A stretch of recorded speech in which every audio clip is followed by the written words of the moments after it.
Hey, welcome back. Welcome to part 2. I've started making some progress on the reorganization of my home network racks. So my first part, we talked about what I was going to do, and one of those things was one of the first things I'm going to do is do some labeling. So I don't know if you can see over here, I went through every single cable here and I labeled it. I'll get a closer up shot of these. One interesting thing I found out is that I have 4 cables which are duplicates. So at some point when I unbundle this big loom up here, I'm gonna trace these back and see where they're going. And I'm guessing either they don't work. I can't find any outlet in the house which they connect to. And these are the study. My office there's 3 network cables to my office and there's an extra wireless access point here. I already have 3 of them here already. Here's the office ones and they're plugged in working because there's office TV and some other stuff there. So I'm a little bit confused because I have them twice. So I'm guessing what happened at some point, and when I loop it back, I might just pull the cables out. I guess what happened is they probably ran them and then one of the contractors later on probably cut through something and they had to rerun them again. So, or they run into somewhere random in the house and they forgot, and I don't know, they run into the ceiling or attic somewhere, I don't know. So maybe one day I'll find out where they go to, but as far as I'm aware, they don't do anything. So I'm gonna try and pull them out the loom just to not confuse them with stuff that does work. Also, over in this corner, I did the power outlet, and I got time lapse of that. So I put an outlet in the ceiling, I ran a 20 amp cable across the ceiling here, down into one of the panels. And for anyone wondering, I actually have 2 main breaker panels.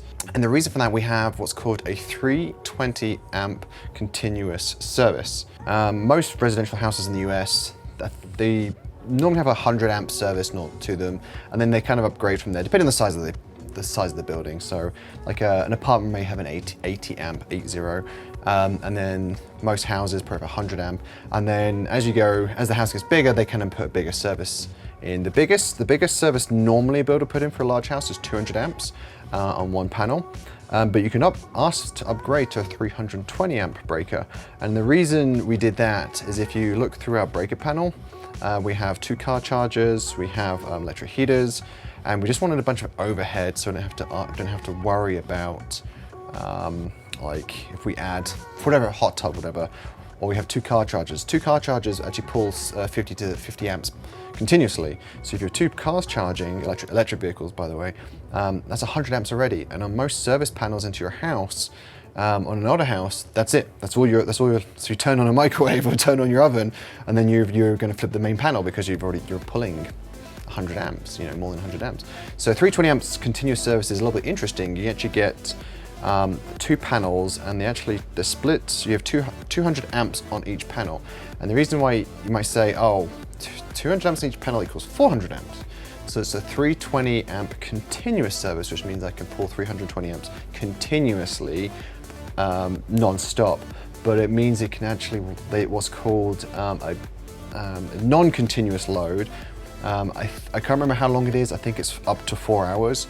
But a non-continuous load goes up to 400 amps. So we have 320 amps, and that means we can theoretically pull 200 amps on each breaker panel up to 4 hours.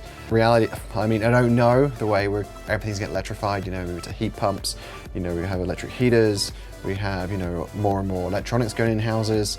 Last 200 amps seems crazy now. So 400 amps seems crazy now. It may not be in the future. But anyway, so I ran that 20 amp into its own breaker, as you can see. On the panel here, I actually had a spare breaker there, and for anyone that's curious, it is an arc fault interrupting breaker, and then there's a GFCI it's a GFCI outlet on the ceiling here for the rack. In non-finished spaces, you need a GFCI outlet, as is the one down here, and that's already installed. So yeah, that's it. So the next phase is we're gonna get building the rack. Let's go. And by magic, it's built. I've got a time lapse I'll show you. So the rack was actually pretty easy to build, all in all. I actually started going through the manual, if you can see in the time lapse initially. But then I very quickly realized it's all text and no pictures. So then basically I just kind of scrolled to the back of the page where it says a fully assembled rack, and I just kind of worked it out from there. There's only like 10 pieces. So if you can build IKEA furniture, you can build this. It's pretty simple. This is a StarTech rack, which is, if you know, it's an Amazon brand, you know, where they kind of copy other brands. Not so much on the good side of consumership, but to be fair to them, it is pretty damn solid. I'm finding it really hard to find any flaws with it. The tolerances aren't as good like these crossbars.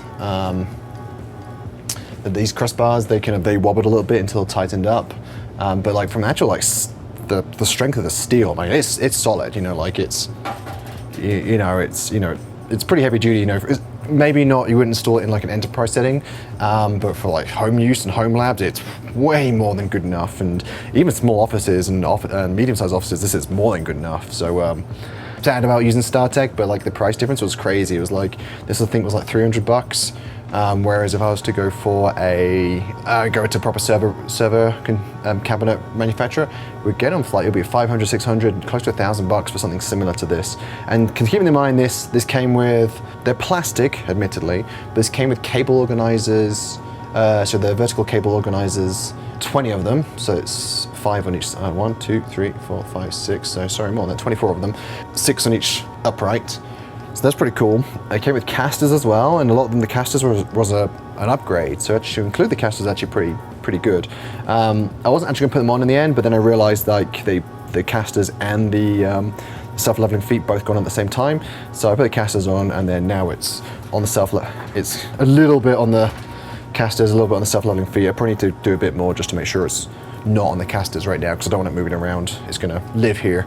But beyond that, I went to install something, some of the PSUs, some of the power racks I have ready for cable management, but I realized one of them's the wrong size. I've never seen that before. So one's going to go in my garage, and I thought I had some more cable organizers. So I have on the other rack already, I want to leave that stuff there.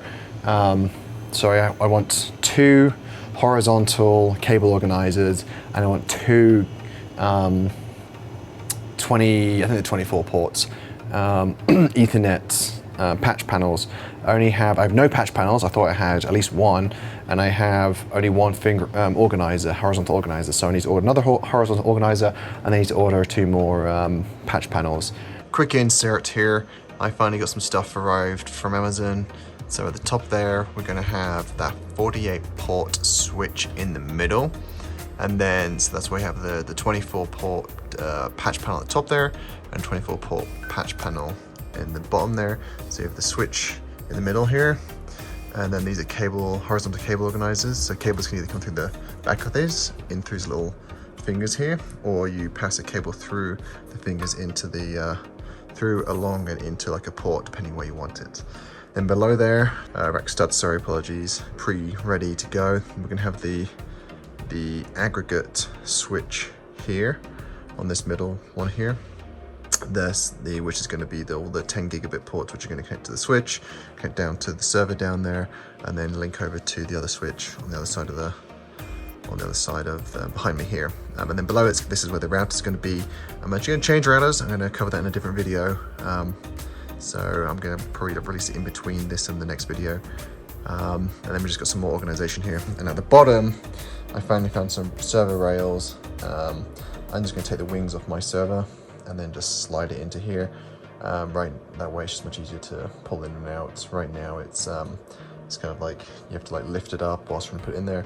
And at the very bottom there, we're ready to move the big UPS I have over here onto the other side. So we're gonna have to do things a little bit incrementally, but I'll cover that in the next video. We're gonna leave it there for today. We're basically ready to start wiring. The label's done, the power done, the rack built, ready to go. What I got here is some cable hooks. These are technically server cable hooks, which are actually very similar to what's on the rack right now. There's these things here.